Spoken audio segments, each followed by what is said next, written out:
Welcome, everyone, back to another edition of Let's Take Five, the podcast where we take a cinema legend and discuss their excellence and range. My name is Ray Martindale. My name is Austin Luger. Today we are continuing with our final 10, our Let's Take 5, Let's Take 10, Let's Take 5 wrap-up. Mm-hmm. The third film on this 5, 12 Angry Men. So 12 Angry Men is the 1957 classic. It stars Henry Fonda and a slew of other great character actors from the age. Drama takes place primarily inside a juror's room where they are deciding the guilt or innocence of a man who may have or may not have killed his father. 11, as the title states, there's 12 angry men. 11 in the room think he's guilty. One thinks it's possible he is not guilty, and the drama starts from there, with the one man trying to convince all the other men that he might be innocent, and them trying to convince him that he's definitely guilty.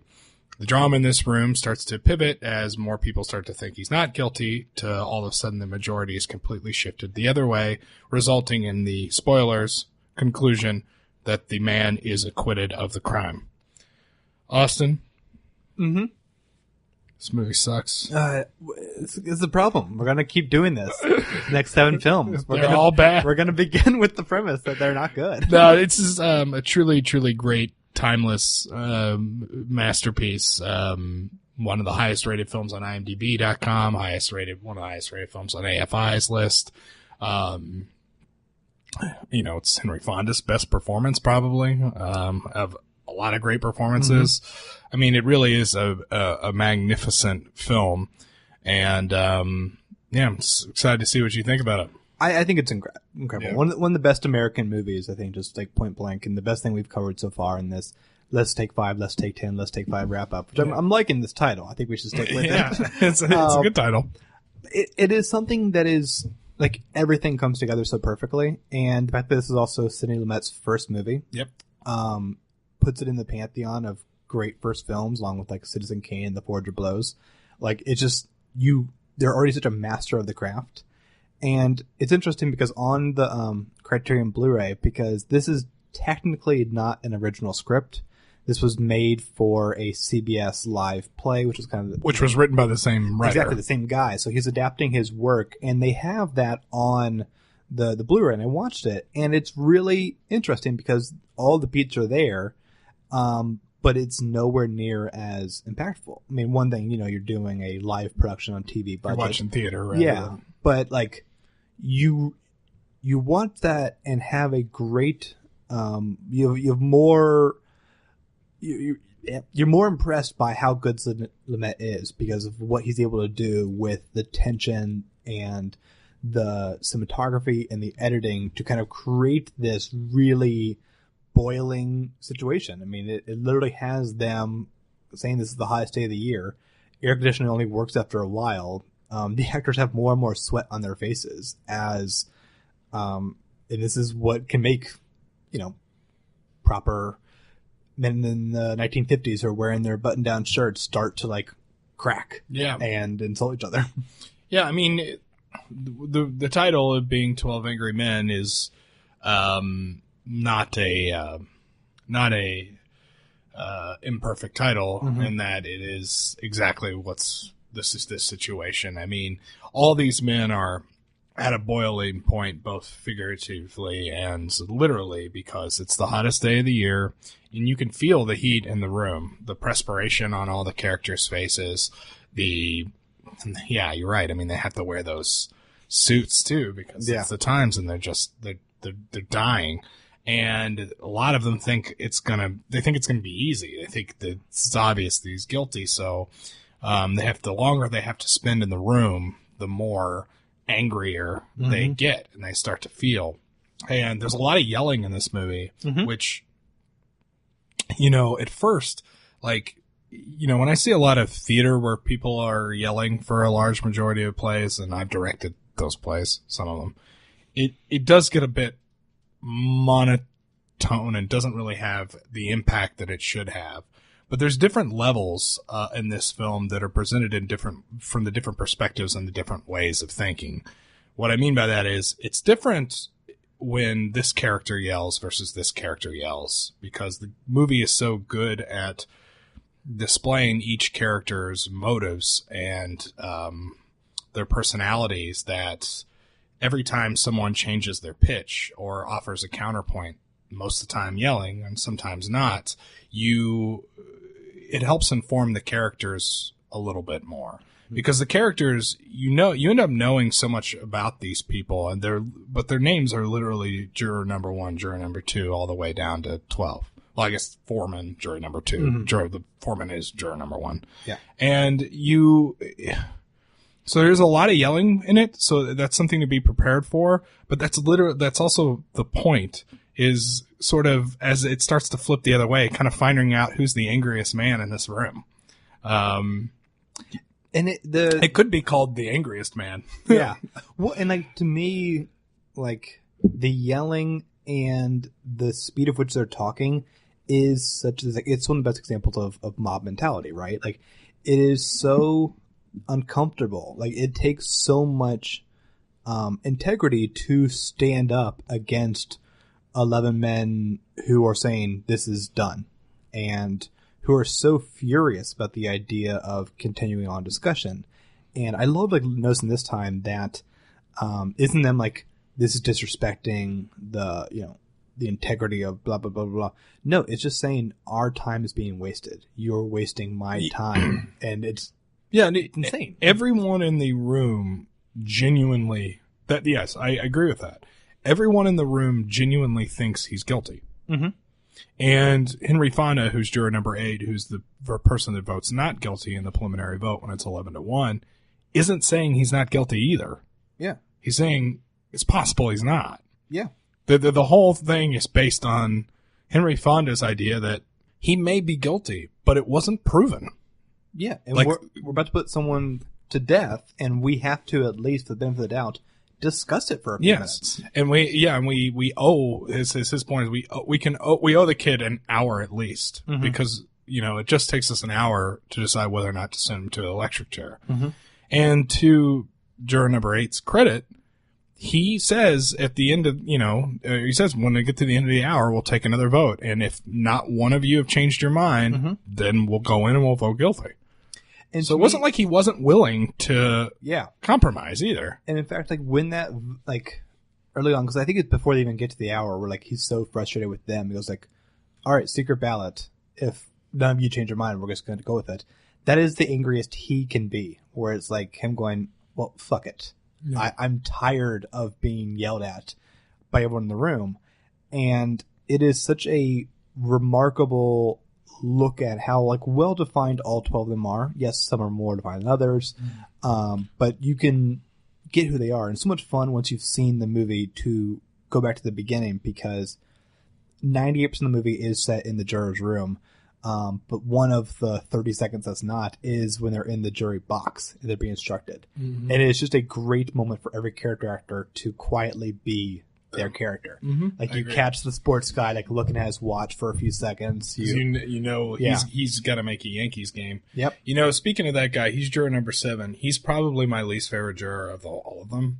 Like performance or morally? Morally. Yeah. Because the guy literally is voting with the crowd that is most likely to end the thing sooner, which is just disgusting.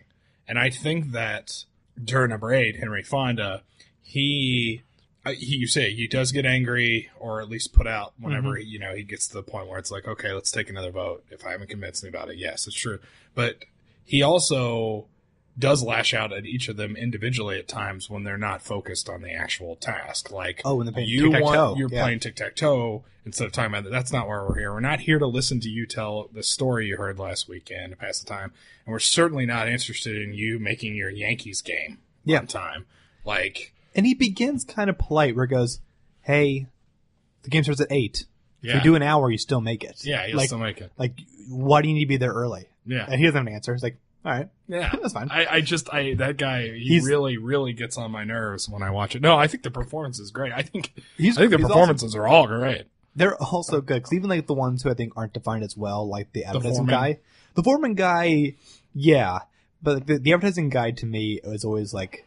He's an archetype. He's fine, but that actor knows what to do. At least, and also he gets the added nugget. He's the only he's the only juror that goes back and forth. Yes, he goes from guilty to not guilty to guilty back to not guilty. Mm-hmm. So that gives him a little nuance there too.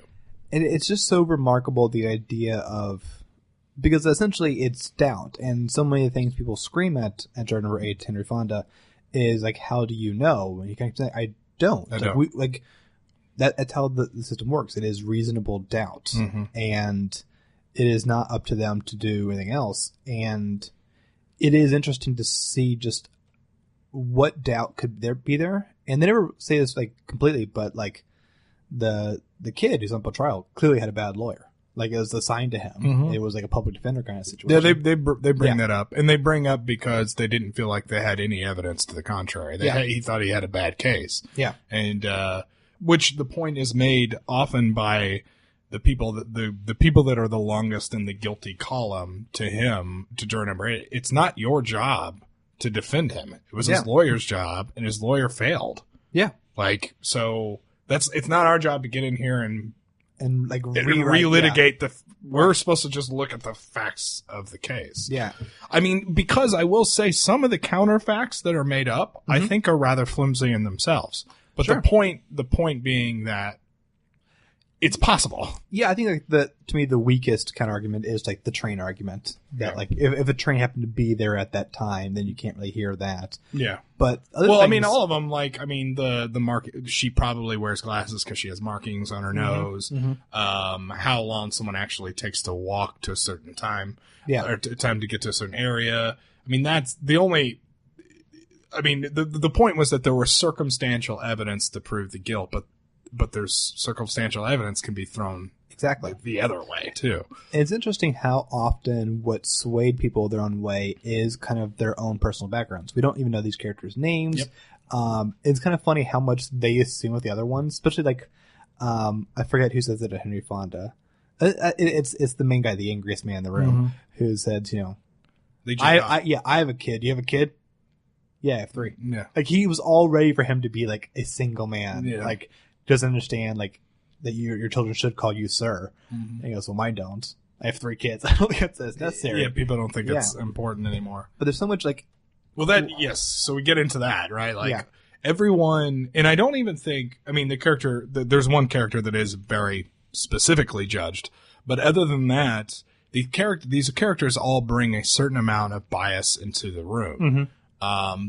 That both are... Actually, I would say there's even some that work for the defendant in the case. For instance, juror number 5, who's Jack Klugman.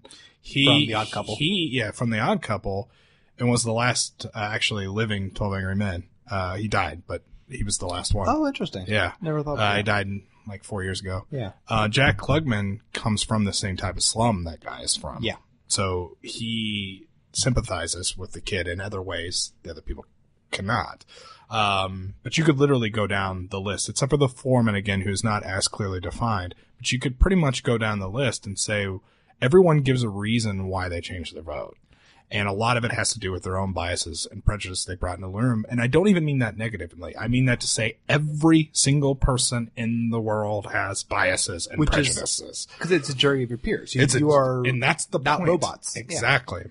I love his major scene. He's great the whole time. He ends up like jumping out a lot. Which one? Jack Klugman. Yeah. But the great thing when they're playing with the knife, great small joke in a way, when Leisure Cobb picks up the wrong one. Mm-hmm. He goes like, that's not the evidence. That's the one that Henry Fonda brought. He goes, he picked up this knife and he stabbed it. He goes, that's not the same knife. Yeah. But like when they're like, he goes, if I was shorter, I would do down, up and in. Yeah, up and down. Or down and in. And then the artist goes, yeah, that makes sense. And it's Jack Klugman and goes, no, it doesn't. If you have a switchblade, you would never switch it this way. And again, it's not him going like, I'm a knife expert. It's like, I've held a switchblade before today. I've grown up. Yeah. I grew up seeing knife fights, so I know. Yeah, this may make like factual sense in your mind of like this angle would make sense, but there's more context going on. And this whole movie could be called There's More Context Going On. Right. And that is, it's so satisfying, really, to kind of see all these different things. Like, what does convince the very analytical guy? He's my favorite. Yeah. E.G. Marshall is the actor who's the only one that it seems to me, other than probably juror number 8, that never, ever, ever treats it like a contest. Especially on the guilty side. He thinks he's guilty the longest, but the movie doesn't judge him at all. He literally thinks the case is proven. That's literally, he goes through each one of the facts. Yes. And he actually gave a shit. And he thought that the one part of the biggest unshakable testimony was the kid could not identify the 2 movies that he had just seen, which I think's a good reason.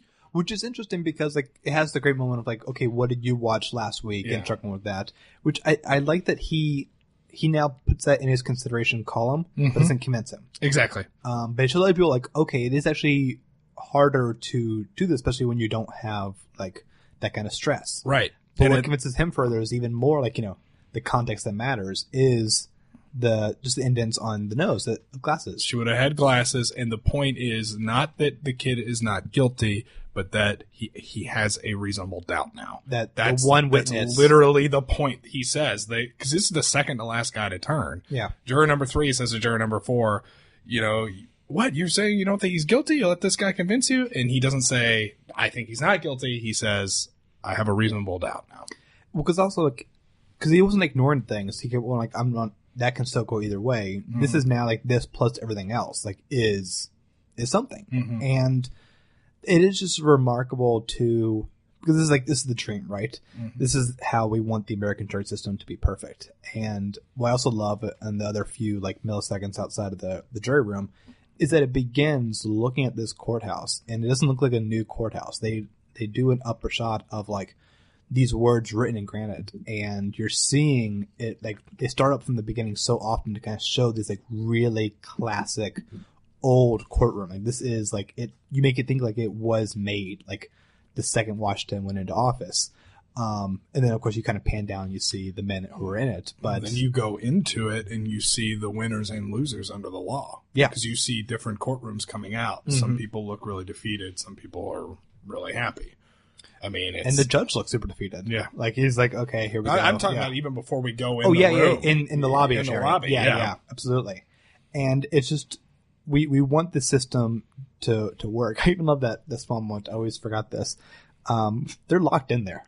Yeah. Oh, yeah. They're locked in. He goes, we're locked in. He goes, yeah, why would it be? And the guy kind of goes I don't know, because we're people. There's just kind of just I didn't know they locked the door. Yeah. Of course they locked the door. You're of course, locked doors is crazy because the system has to work. Mm-hmm. That is the basis of so much, and it is still a super complicated, nuanced, awkward system that doesn't always work. I doubt the judge would even have granted them a hung jury. That just didn't seem like they were in there long enough. No, they were, and they recognized that. Yeah, they do. They commented on at one point because it ends up being the defense of the guilty people towards the end. I say we're a hung jury. Yeah, it's well, hold on now. Yeah. You gotta keep listening to us argue this. I mean, the only again, getting back to the prejudice thing, the only one that's really ever judged in the film is the juror number, which is it's going to take a second. Juror number 10. Juror number 10 is he's the super racist one. Well, it's either racism or it's just people from the slums in general. He refers to them as them. His whole monologue. And they can't help it. I mean, they're born that way. There's a few I know they're okay, but they're the exception. Yeah. And then the monologue keeps going on, but everyone's turned, and by then he almost becomes more truthful and goes, "No, they're all bad." Yeah, it's he keeps insisting on it, and but it's a great moment in a way because the man does walk away from the table and sits alone after that. Mm-hmm. After he's told by even the people that are on his side as far as the guilt are concerned, E.J. Marshall, the juror number 4, tells him, "I listened to what you said. Shut up and get away." It's a beautifully shot scene. Yeah, I always forgot that they really do not cut, as they have everyone eventually stand up and they just ignore him. Starting with Jack Klugman, who's from the slum. Yeah, and just disgusted by what he's saying and how we're not even looking at evidence anymore. Yeah. It is just it's exactly. And but this is the great moment to that is that juror number 10 recognizes that. Yeah. He does. He understands at the end, he's taught a lesson that, oh yeah, I think this person's guilty just because of where he's from Yeah. or who he is or what he looks race, like. yeah. He does realize that because it moves away. He sits around and then it zooms in on juror number 8, who's our hero, and says, and makes the comment, yeah, it's really hard to let go of your prejudice when you're in this room. Yeah. But that's our job in here right now. And that is remarkable because like you can have someone like that be stubborn to the end, but there is now, of course, the character who is more nuanced, but even way more stubborn. Yeah. Which is our antagonist. I would say definitely. Juror number 3 is maybe the best part in the story. Yeah. And also, yes, the main antagonist, the angriest man, played brilliantly by Lee J. Cobb. No one yells like Lee J. Cobb. Fantastic character actor. I love him in The Exorcist. He's so good in The Exorcist. Yeah, it's such a quiet role for him. Of course, he's the main villain in On the Waterfront. Mm-hmm. And then, yeah, he's unbelievable in this. He's one of my favorite of the old early I was intimidated by him. Yeah. And he's dead. Yes. Because there's always, there's some quiet, like, mob mentality going on, like, hey, come on. Yeah. But he's the one who just really, and they do such a good job of, like, letting him talk over people. Like, that moment, I forget even where we are in the story, but he's at the table, and I think, like, at a point, Henry Fonda, like, made a point, so, like, stop talking for a second. He's going, the nerve of this guy. Yeah. And the camera's focused on him while everyone's still, like, talking, discussing. Mm-hmm. You're just watching him boil, like, more and more, like, how dare you? He just gets as he starts to stand up. And he's so intimidating figure. And then E.G. Marshall's character, again, my favorite, juror number 4, who's on his side as far as guilt, says, will you just stop being so excitable? And then later he says, that guy, he just tried to bait me. I know. Yeah. And then he goes, he did an excellent job. And the great, perfect Kurosawa-esque shot of like everyone watching him practice the knife as he goes in, like he asks for a volunteer and like no one does it. Henry Fonda's already standing. Mm-hmm. He's like, all right. And like he gets thing and just too quickly puts it towards him and stops. And like everyone like jumps up a little bit. Nobody's getting hurt. Yeah. It's such an intimidation tactic too. And it ends with such an amazing moment because after he like smugly walks away, he puts it in Henry Fonda's pocket on his shirt, so it looks like it is sticking out of him. Mm-hmm. And Henry Fonda doesn't blink; he stands there stoically. Then the advertising guy goes like, "Yep, this works," and not in a scary way. Yeah. So, and then there too, we get at the main prejudice that the angriest man brought into the room, which is this case involves a murder of a son to a father, and he saw this kid as his own son who he worked his life for. You find out like, he started this company from nothing. He turned it into something. He invested a lot in this child, but you can tell because first of all, his demeanor and how excitable he is, but also how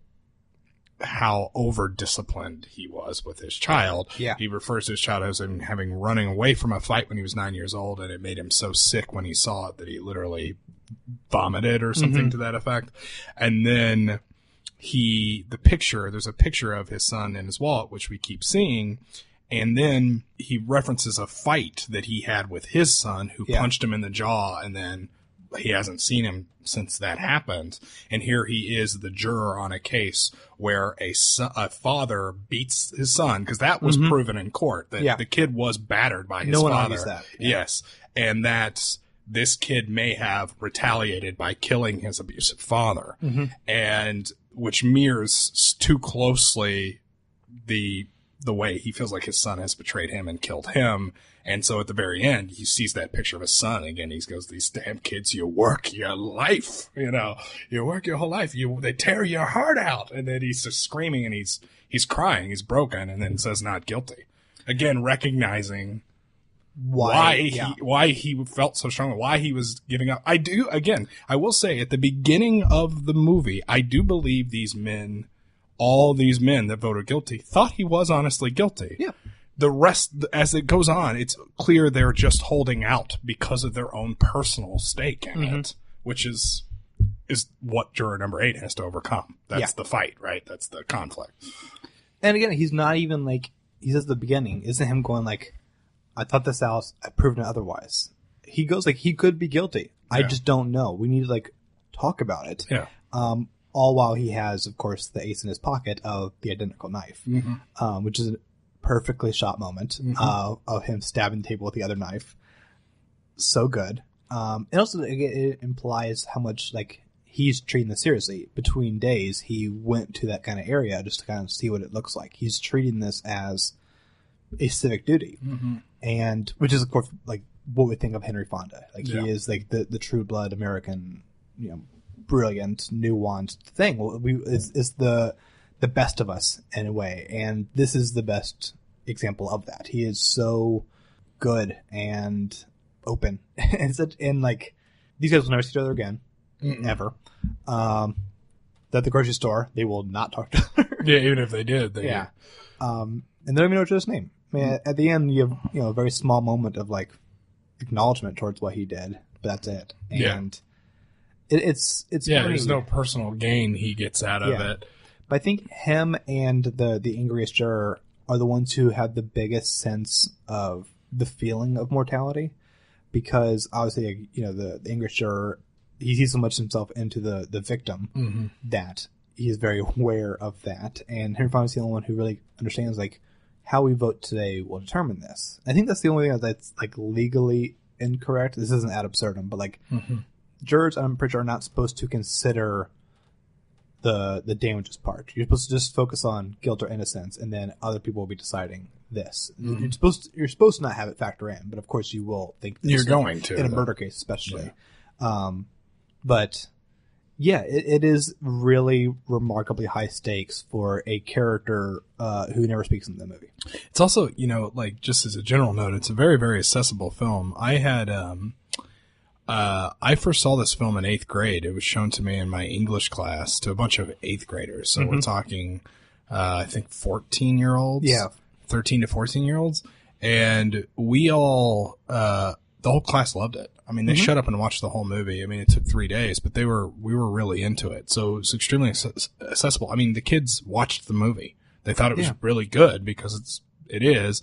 So I just thought it was really cool. And I always think about, there's another part where he says, supposing 11 people think he's guilty. Supposing we're wrong. And he goes, supposing we're wrong. You could suppose anything. Supposing this building collapses right now. You could suppose anything. And he goes, that's right. Yeah. that's what I'm going with here. A friend of mine asked me, that I showed this movie to. He's a lawyer. And I said to him, hey, I work with him. He's a lawyer. He just became a lawyer. So I probably won't work with him much longer. But he did say, I said, do you think, because there's a right answer to this question. And I go, do you think he's innocent or guilty? And he said, I don't think it matters. Yeah. And I go, yeah, that's the correct answer. Is there a reasonable doubt is different. Yeah. You know what? Maybe he is guilty, but was there a reasonable doubt? Yeah, I think so. It's funny because, a podcast that's slightly more popular than ours, Serial, the first season was all about like looking at this one case of this boy who is up for murder. And just the idea of like really, really looking into the details, much like this, like just looking at every single part and seeing what is possible. To me, I always saw the season as a really great examination of like, truth is really, really hard to find out. And the more you look at things, the harder it is to go, this definitely happened. People were expecting the podcast to solve it, like whether or not he did it.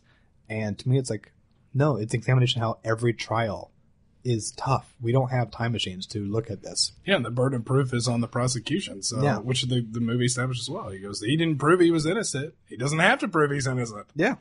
That's the whole point. You ever been on a jury?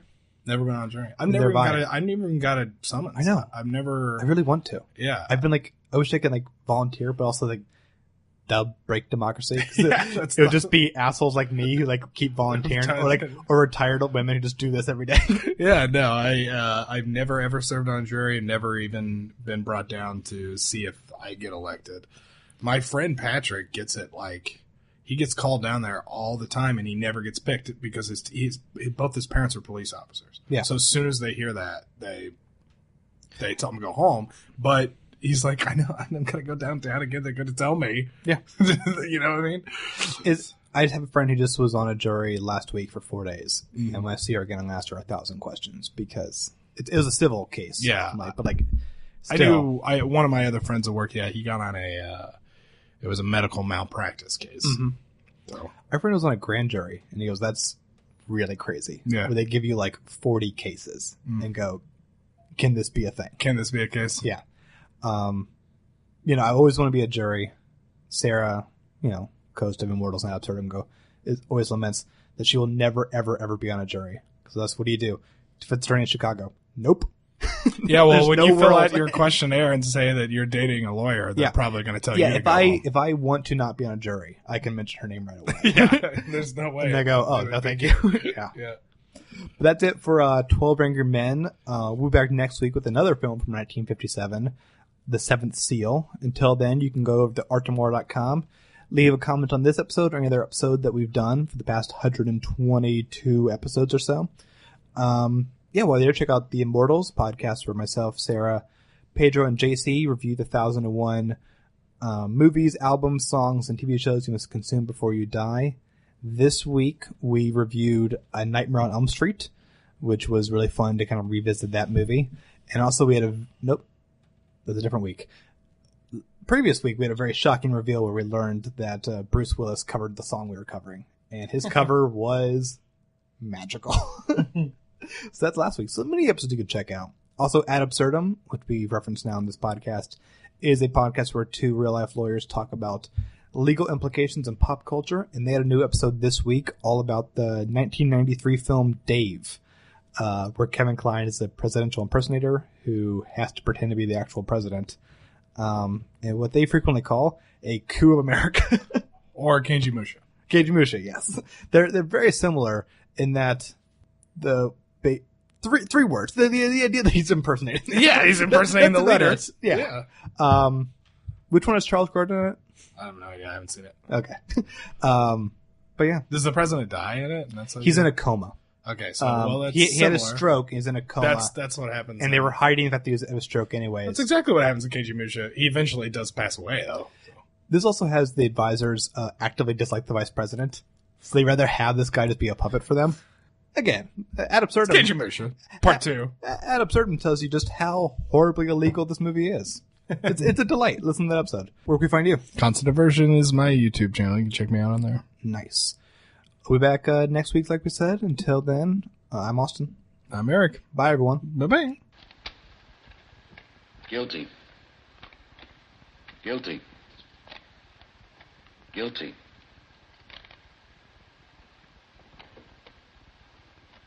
Not guilty.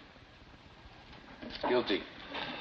Boy, how do you like that? Oh, and another chap flips his wings. All right. Who was it? Come on, I want to know. Excuse me, this was a secret ballot. We all agreed on that, no? If the gentleman wanted to remain secret... Secret? What do you mean secret? There are no secrets in a jury room. I know who it was.